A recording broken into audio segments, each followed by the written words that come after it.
Misterios sin resolver, enigmas del pasado, pasión, romances, lujuria, perdición. Buenas tardes, amigos. Soy Miguel Navarro, al sonido Carlos Marín. Esto es El Hidalgo de las Palabras.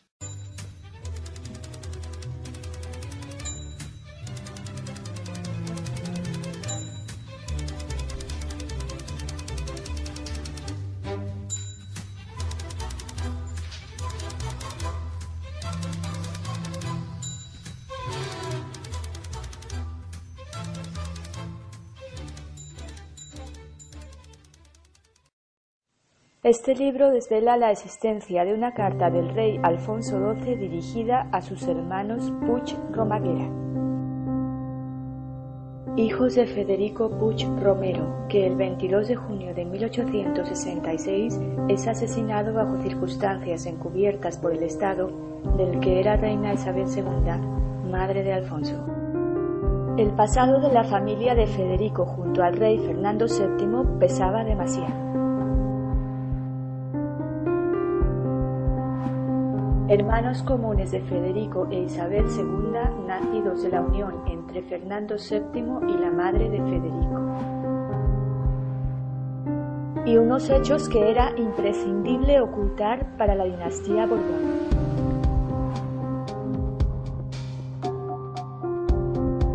Falsedades históricas quedan al descubierto.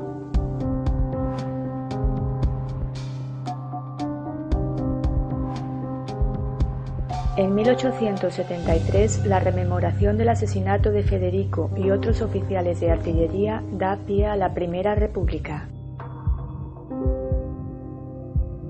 La historia se había intentado enterrar sin haber muerto.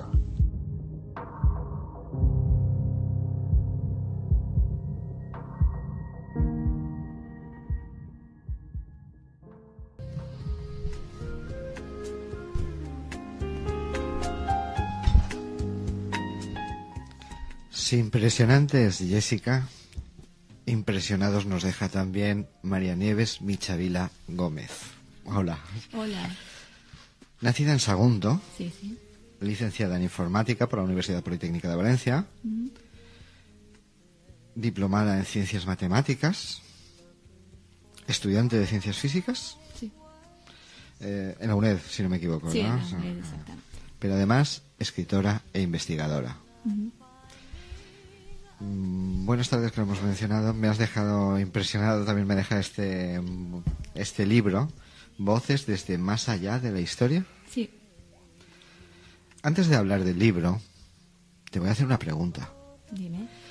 ¿Qué condiciones hay que reunir para ser un buen truán? ¿Te suena esto? El manual del buen truán. Si no me equivoco, el manual para el buen truán. Sí, sí. Fuiste finalista con este libro. Sí, del premio Cafemón. ¿En él?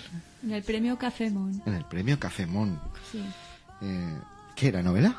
Sí, una novela un poco extraña porque no me atengo a ningún género, escribo como yo quiero y con muchísimo sentido del humor. Otro espíritu libre. Que es espíritu libre, exactamente.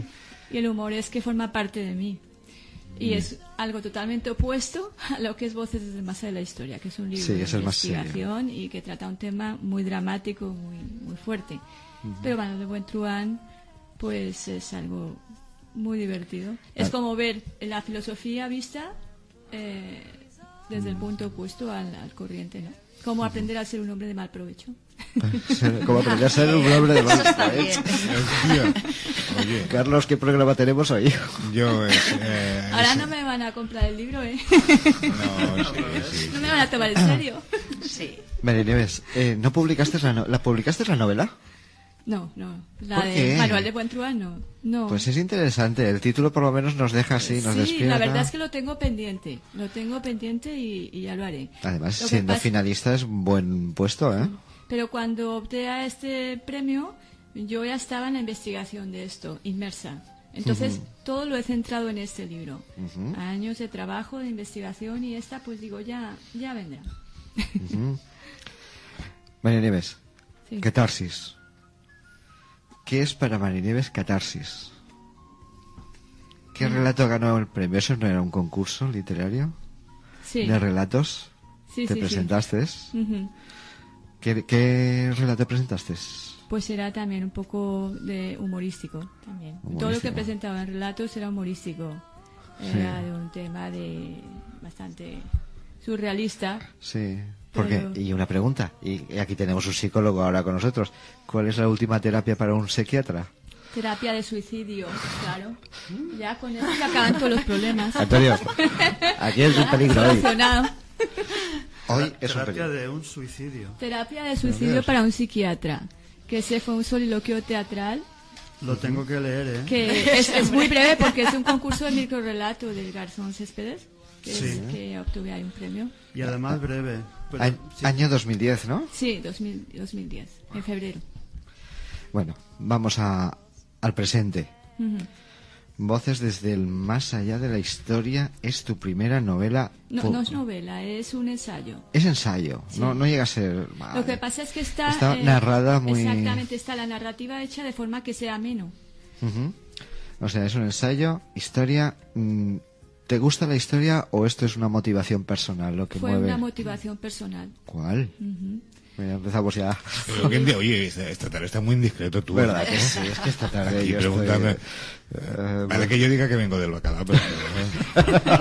Bueno, pero no pasa nada. Venga, va. Esta pregunta se puede hacer. Venga, va. Si no soy nadie. ¿Qué va? Carlos, pues escucha esta historia que... Dime, cuéntanos. Sí. La historia, la verdad, no ha sido una de mis asignaturas preferidas nunca. Uh-huh. Más he ido yo por la rama de las matemáticas, la ciencia. Uh-huh. También tengo mi dualidad con la literatura. Pero esto surgió porque yo desde pequeña estaba escuchando en casa siempre los relatos de mi abuela. ¿En tu familia? Sí, mi abuela vivió con nosotros toda la vida. Ella vivió joven y estuvo siempre con mi madre. Y yo era la pequeña, pues mi abuela, todos los cuentos, todas las historias de su casa con 22 hermanos. Sí. ¿Perdón? Bueno, 22 hermanos tuvo mi bisabuela. Gracias. Sí. Y bisabuela, porque fue la misma mujer. Uh-huh. Y mi abuela pues siempre tenía muchas historias que contar y a mí me encantaba escucharla. Y entre sus historias siempre había una parte que me contaba, claro, para mí eso era difícil de entender porque yo era pequeña, vivía en Colombia, mi familia se fue 14 años a Colombia. Uh-huh. Y todo eso de la monarquía, pues eso ya era como de otra época, ¿no? Aparte estábamos en el tiempo de la dictadura de Franco cuando me lo contaba. Me decía que su abuelo había sido asesinado en la rebelión de los sargentos, en su casa. Lo habían presenciado su esposa y sus 2 hijos, porque esto fue en el cuartel de San Gil de Madrid. ¿Año 1866? Uh-huh.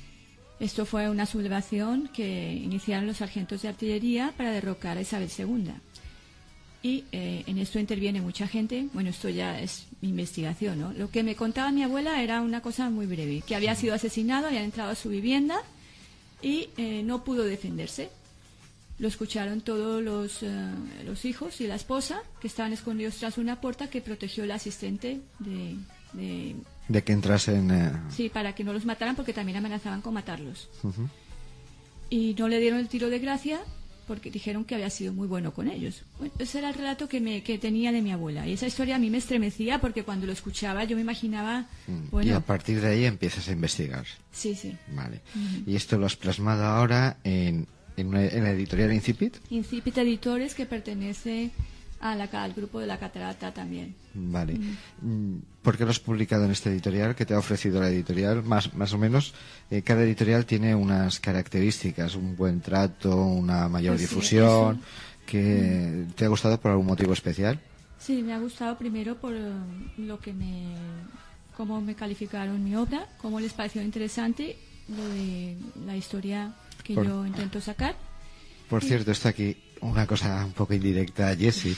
Te contestaron, la editorial te contestó diciendo lo que les había parecido. Sí, me hizo un informe de la obra. Y bueno. Yo en ese momento tenía una especial motivación para publicarla y decidí optar por esta. Sombras familiares, podríamos decir, que es lo que hay detrás de todo este ensayo, ¿no? ¿Cómo, perdón? Sombras familiares de ese pasado. Sí. Cuartel de San Gil, uh-huh. ¿vale? Resuenan tambores, artillería. en realidad, ¿qué fue esa rebelión de los sargentos? Eso es lo que me dediqué a investigar, porque claro, yo partí de esa historia y... Los hechos son reales, estamos... Exactamente, son reales. Una cosa es la tradición oral que yo recibí, que eso lo tengo yo muy metido, porque es algo que lo he oído muchas veces y además con todo el sentimiento y vehemencia con que lo relataba mi abuela, o sea que ella tenía total convicción de lo que estaba contando y una necesidad de que eso no se perdiera. También me contaba que Isabel II les había querido hacer alféreces enseguida a los 2 hijos, que había premiado a la viuda, en fin. Yo inicié esta investigación muchísimos años después, en el año 2000. Vamos a situarnos un momento. Muere el marido, por decirlo, pero no sabemos quién lo asesina. Eso es. Oficialmente. Bueno, los sargentos de artillería, pero claro, la sublevación. O sea, en ese momento yo, cuando escuchaba esos relatos, yo pensaba que eso era normal en esos tiempos. Cuando yo empecé a investigar vi que no, que los sargentos no iban a matar a sangre fría a nadie. Y los hijos de él enseguida son protegidos. Sí, por la reina Isabel II. Por la reina Isabel II, sí. La viuda también. Sí. Vale, sigue contándonos. Entonces, esto es lo poquito que sabía. Y también había oído, por otra parte, un rumor, esto ya no fue a través de mi abuela y no fue directamente, de que él era el padre de Alfonso XII. Repite, por favor. Sí, de que que fue asesinado, era el verdadero padre de Alfonso XII. Estamos hablando de bisabuelo. De mi tatarabuelo. Tatarabuelo. Sí. Ah, sí. Claro, yo esto, la verdad, en otro país de pequeña ni caso. Claro, cuando eso no sé.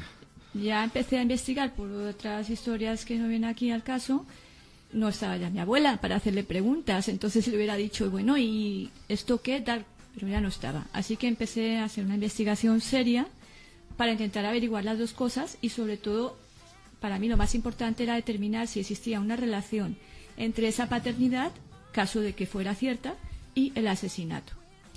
Las malas lenguas cuentan que el padre de Alfonso XII era Enrique Puigmoltó Mayans. Sí. Eso es lo que yo creía también. Y ahora tú me estás hablando de tu bisabuelo, ¿se llamaba? Mi tatarabuelo. Tatarabuelo, perdón. Federico Puig Romero. Puig Romero. Vale, apellidos muy similares. Exactamente. De hecho, eran familias conocidas. Eran amigos. Vale, sigue. Continúa la historia, que esto se pone muy interesante. Sí, pero está un poco espesito, Miguel. O sea, dáselo digerido.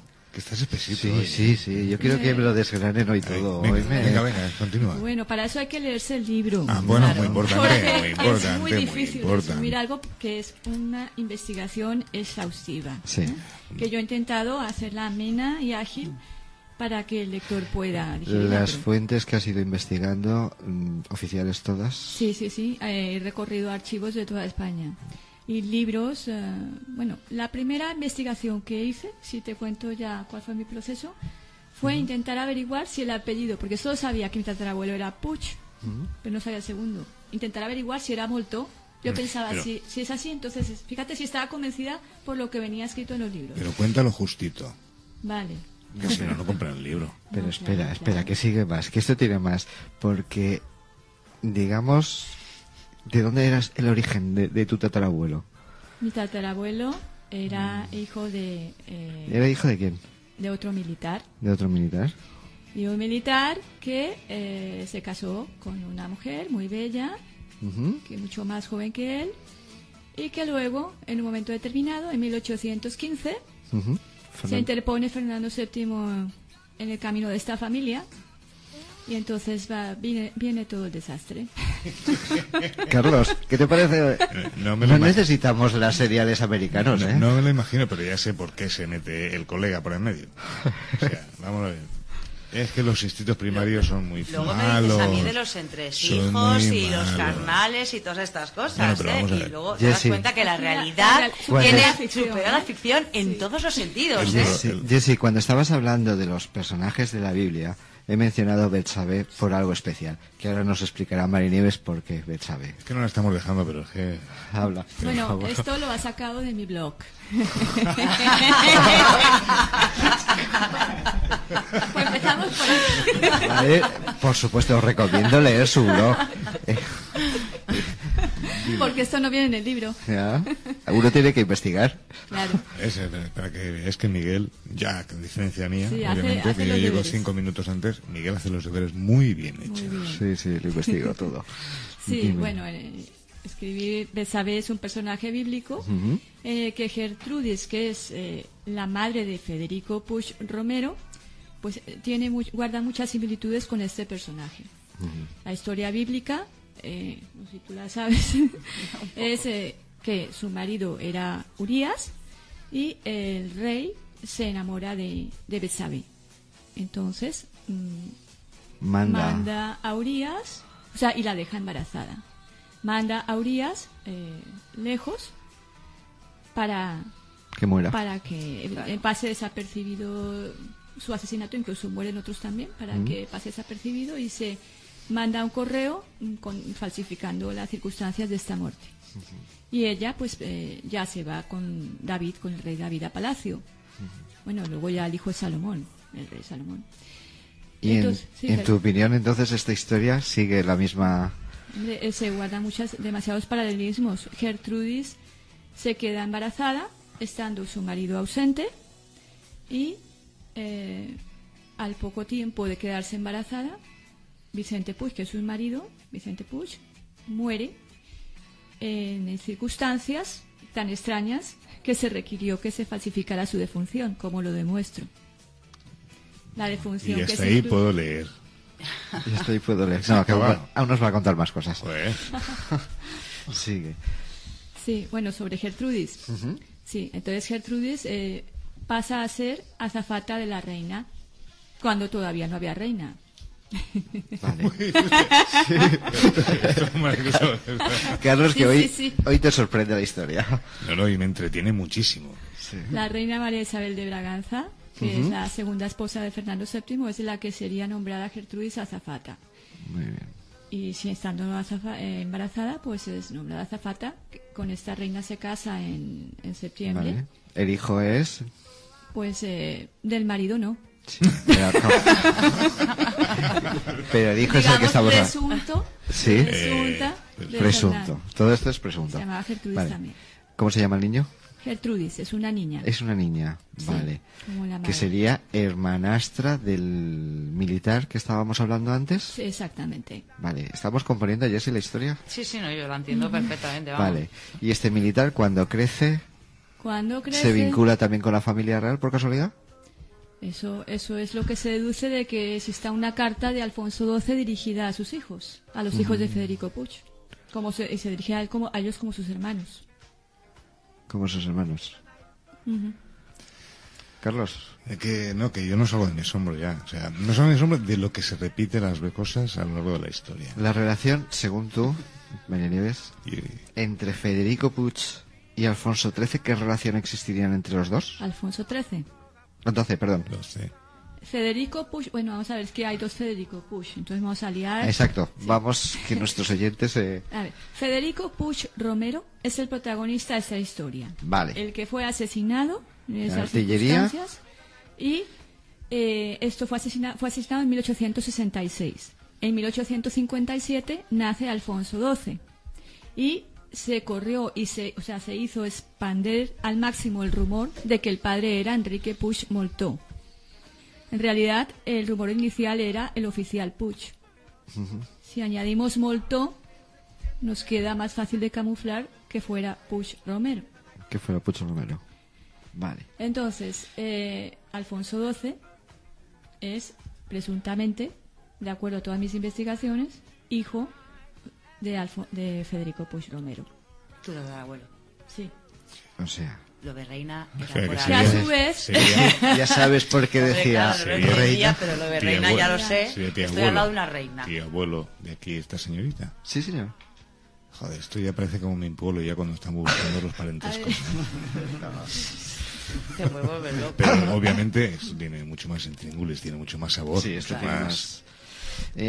para hacernos un poquito de contexto, ¿nos lees un pequeño fragmento o algo de esto por situarnos un poco? Porque vamos así, ahora va mezclando toda la familia.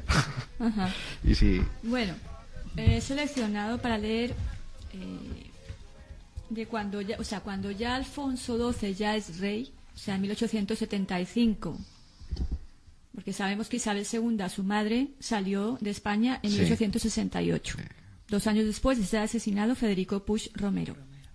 Que, por cierto, al poco de ser asesinado viene Amadeo de Saboya. Sí, en 1870. Y a raíz de esto es cuando se produce la dimisión de Amadeo de Saboya. Amadeo de Saboya acaba su reinado directamente después de surgir de nuevo la polémica de estos asesinatos. Vale. Por favor, léenos algo que nos estás dejando aquí. Para ubicaros, cuando llega Alfonso XII, se publica una versión de historia aprobada por la Restauración en la que se detalla al máximo el asesinato de Federico Puig Romero, pero como yo demuestro con datos y documentalmente, es una versión falsa. Vale, entonces voy a leeros relacionado con esto. Si Alfonso XII había condescendido desde su posición de rey a llamar hermanos a los hijos del coronel Puig y buscaba estrechar lazos, no pudo dejar de hablar con ellos acerca de lo que se iba a publicar. Era un asunto que les atañía a los tres, aunque solo convenía a Alfonso XII como representante de la corona ensangrentada. Federico y Enrique no faltarían a sus juramentos de silencio, pero no podían permanecer impasibles ante una mentira histórica que formaría parte de los anales. Alfonso XII, como rey, debía atenerse a los consejos de su mayor hombre de Estado, Cánovas, aunque esto supusiera mentir sobre la muerte de su presunto padre, no como un rumor de prensa, sino como un hecho indiscutible firmado por un historiador. Federico y Enrique hubieran preferido que no se mencionase el nombre de su padre antes que tener que leer que pasaba la historia como un jugador de tresillo. Pero fuertes razones de Estado exigían esta deformación de los hechos imprescindible a la monarquía vigente. El principal mérito de la versión de Pirala es el de aunar todas las versiones contradictorias sobre la muerte del coronel Puig en una sola. Esto zanjaría las especulaciones y le daría más contundencia, añadiendo todo tipo de pormenores, aunque fueran inventados. Tuvo que ser muy duro para los dos hermanos y la madre de ellos. La muerte de Amalia, poco después del inicio de la publicación de la obra de Pirala, era la gota que colmaba el vaso. Federico pudo ver en Alfonso XII la actitud que en 1866 adoptó Isabel II y que tanto hirió su dignidad hasta el punto de prometerle a la reina cumplir los años necesarios de estudio hasta lograr por sí mismo lo que ella concedía.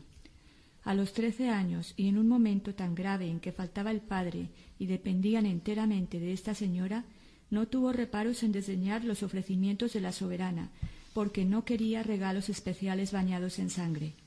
Aceptarlos era tanto como recibir un pago por su silencio, que mantenía por haber dado su palabra, pero no como un precio. Si Alfonso XII, rey al fin y al cabo, se valía de estos métodos propios del poder supremo en que todo puede comprarse, no se haría esperar la reacción de Federico, reconocible en varias situaciones de su vida en las que no reparaba en consecuencias que le perjudicaran si su honor estaba en juego. La personalidad de Alfonso XII encaja con que albergara sentimientos sinceros hacia su presunto padre y quisiera compensar a sus presuntos hermanos. Pero ¿cómo puede compensarse la pérdida de un padre y la tierra sobre su memoria? Y el sufrimiento de su madre hasta llevarla a una muerte prematura, inmediatamente a la cual se publica el tomo donde se falsea la muerte del coronel Puig. Podrían aceptar una amistad fraternal, pero nunca un ofrecimiento de alcanzar por la vía fácil que suponía la autoridad del rey, algo que no hubieran logrado por el cauce normal. Y aquí pudo errar Alfonso XII, hiriendo sin querer la dignidad de Federico y Enrique. Bajo ningún concepto aceptarían una transacción sobre la muerte de su padre, falsificada para siempre por un historiador. Para Federico Puig, con un sentido exagerado del honor, aquello tuvo que suponer una grave afrenta, y su respuesta no podía ser otra que renunciar a todo aquello por lo cual había sido víctima su padre, sin querer mantener un día más fidelidad a la institución que había jurado defender hasta morir. Tomada esta determinación, debía rubricarla con la muerte de su padre, y para ello necesitaba aguardar hasta el próximo 22 de junio, 11º aniversario de su muerte. Bueno, eso es lo que... ¿Y dónde podemos conseguir este libro? Pues en muchos sitios. En muchos sitios. Online también. y en tiendas físicas. En tiendas físicas. Online, pues Amazon, El Corte Inglés, Casa del Libro, también Corte Inglés Casa del Libro lo puedes, si no está, encargarlo o en cualquier otra librería física. Sí. También yo recomiendo, para el que busque tiendas físicas, hay una web que se llama todostuslibros.com, donde no vienen todas, pero bueno, es una buena referencia para buscarlo. Para poder buscarlo. Sí. De todas maneras, desde aquí siempre damos un consejo a nuestros oyentes, es que se acerquen a la librería de barrio, del pueblo, y, si no está, lo pidan. Y que lo pidan, Eso que encarguen. Voces desde el más allá de la historia, María Nieves Michavila, y ellos se encargan de buscarlo a través de la editorial Incipit. Sí, en la misma editorial también. La misma editorial, o bien por internet. Vale. Bueno, Antonio. Hola. ¿Qué tal? De nuevo, hola. Es una relación así un poco compleja esto que estamos comentando, ¿verdad? Puede ser... Muy interesante. Bueno, yo... bueno, no vamos a juzgar lo que es los hechos históricos, ya tiene sus pruebas. Claro, que por cierto, ¿has tenido alguna reacción en cuanto a este libro? ¿Nadie te ha dicho nada? Bueno, oficial. Oficialmente no, pero me ha costado muchos años, porque sí que ha habido... ¿Trabas? Siempre ha habido algo que lo impedía en el último momento. Bueno, Antonio, seguimos. Sí, bueno, yo voy a decir que a mí no conocía el libro, lo acabo de conocer ahora, sí, pero sí que soy un amante de la historia, entonces me parece muy interesante, sobre todo el trabajo que has hecho. Mucho. No, es que la investigación es tremenda lo que has hecho. Sí, te lo puedo garantizar. Nieves, años, ¿no? Porque has dicho que has recorrido muchos archivos a nivel de España, ¿no? En España, porque habrá mucha cantidad de datos que estarán por ahí y has podido utilizar para poder escribir el libro. Es histórico, o sea, no es novela, es todo ensayo, ¿no? Es todo ensayo. Lo que has comentado es ensayo. Sí, ensayo narrado. He intentado hacerse ameno, porque he pensado que podría dar para una novela perfectamente, pero son hechos que deben darse a conocer. Sí. Y en una novela histórica puede ser verosímil, pero no sabemos dónde está el límite de lo que es cierto y lo que no. Y aquí son hechos que realmente es necesario que se sepan. Yo creo que aporto mucha información totalmente novedosa, aparte de lo que hemos dicho aquí, porque he investigado mucho. He investigado el expediente, los acontecimientos, o sea... Por cierto, ¿el origen de las bibliotecas militares tiene algo que ver con un familiar tuyo? Sí, publiqué. Sí, es el tío de Federico Puig Romero. Sí, o sea, es el que... Tu familia está vinculada es que estos mucha eran altura. militares, Eran todos militares. Una indiscreción. Entonces, por tus venas corre sangre... ¿Azul? ¿Directo o indirectamente? No, yo diría que la sangre azul no es tan azul, porque tiene parte de mi familia. Desde luego. Yo ya Carlos. No, ya me da igual a mí que suene raro, es que me da lo mismo ya. O sea, las ocurrencias de la gente aquí es de todas formas yo esto va a levantar la polla. Con esto esto va a levantar la polla. Con esto, que me lo lean. Aquí yo solamente expongo hechos documentados. Afirmo lo que puedo probar y lo que no. Yo acabo de ver dos cosas muy muy importantes. Y una cosa que es romper un tópico. El investigador no es una persona sosa, es una persona apasionada. Sí. Y eso es un concepto que la gente tiene completamente equivocado. Y otra para nuestro amigo el psicólogo, que la historia se repite. Que me lo explique. Sí. Como evolucionando, se supone que más que los monos, caemos siempre en el mismo error. Espérate, que hay veces Antonio, que los monos son más listos, seguro. Sí, se coge seguro que coge el plan. Con independencia de la veracidad de las investigaciones que ha ido haciendo ella, tal. Vamos al plano humano. Es complicado, es muy complicada la naturaleza humana. Pues sí, es muy complicada y muy real, y yo creo que lo que estamos nombrando en los libros, tanto en el cuarto de Lili, como en las voces de más allá de la historia, detrás de estos personajes históricos hay personalidades, hay el bien y el mal, hay tipos obsesivos, hay tipos bondadosos, hay todo tipo de trastornos que en esas épocas no estarían diagnosticados, y eso lleva a problemas que pueden surgir en las familias. Yo la verdad es que, independientemente de la pregunta, quería aportar que no sé si con este libro además, Nieves, si me permite, Miguel, una pregunta. Bien. ¿Hay cierta reivindicación por tu parte de aclarar y sacar ahí algo de familiar, ¿no? De que se conozca un poco? Pues para mí lo más importante es Su raíz este familiar. asesinato que está sin resolver. Es que lo es. Y que se ha tapado. Entonces, por eso se llama Voces desde el más allá de la historia. Pero- Se trata de voces que no han sido escuchadas y tienen que... Y una pregunta, María Nieves. salir a luz. Versiones posteriores, ya pasando a Alfonso XII, pasando a Alfonso XIII, creo que hay algunos historiadores como que se ratificaron en la versión oficial. Jorge Vigón, ¿puede ser? Sí. Que, porque hicieron ratificarse en la versión oficial. Pues es la pregunta que yo me hago. Porque desde Isabel II, el momento que muere, que es asesinado, vienen todas las versiones contradictorias en prensa, un día tras otro, solamente en lo relativo a la muerte del coronel Puig. Sí. Yo encuentro las contradicciones en el expediente, más todos los detalles que corroboran la versión de mi abuela. Después, bueno, aparte de si utilizan testigos falsos, bueno, todo eso lo tenéis que leer el libro para ver. Sí, amigos oyentes, Sí. hay Pero que leer un luego, libro a lo largo antes de la historia viene la versión de la restauración, que necesita ya, no solamente con rumores de prensa, que hacen que la gente no se entere bien de lo que realmente ha pasado, sino ya con un libro de historia firmado por un académico, decir, bueno, esto ya está resuelto. Porque cuando encajar todas las piezas del puzzle para que se quede todo en los ya... últimos, en prensa se filtró una noticia en 1866 que desmontaba toda la cortina de humo.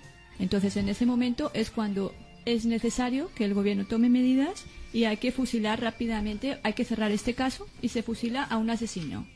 Se busca como a un como culpar a culpable alguien, que tampoco se da nombre siquiera. Marinieves, que no cuentes más, que no te... Vale. Que compren el libro. Bueno, sí, amigos oyentes, comprad el libro, os lo recomiendo. ¿Puedo preguntar? Miguel, es que ya ahora ya Vale, una pregunta breve que vamos a pasar a la agenda. Ahora ¿va? ya me he animado.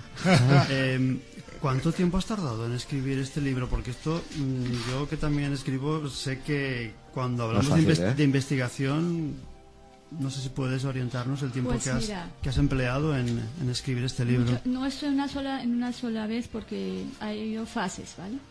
La primera fase fue desde el 2001 hasta el 2004, solo investigando. 3 años. Sí. Luego ya empecé la escritura, después ya empecé a buscar cómo publicar, tal y cual. Y luego dejé un tiempo intentando publicar porque estuve con una agente y demás. Pero reanudé las investigaciones posteriormente en 2012 y eso me llevó, o porque obtuve más información. Y entonces tuve que partir y decir, pues vamos a investigar de nuevo 3 años más. Muy bien. Muy Me bien, vais a muy permitir bien. que interrumpa. Vamos a hablar de la agenda. Antes, por cierto, darle recuerdo a Paco Arenas. Sí, sí. No sé si lo veis a menudo. Bueno, hablo con él, sí. Hablas con él. Bueno, Sí. dile sobre todo Carlos, porque Carlos, Paco Arenas, explico. Le digo la palabra explico y Carlos ya sabe quién es. Yo en cuanto me dicen explico ya. Bueno, darle recuerdos de parte nuestro. Bueno, vamos a pasar ahora a nuestra agenda del día. Carlos, ¿empezamos?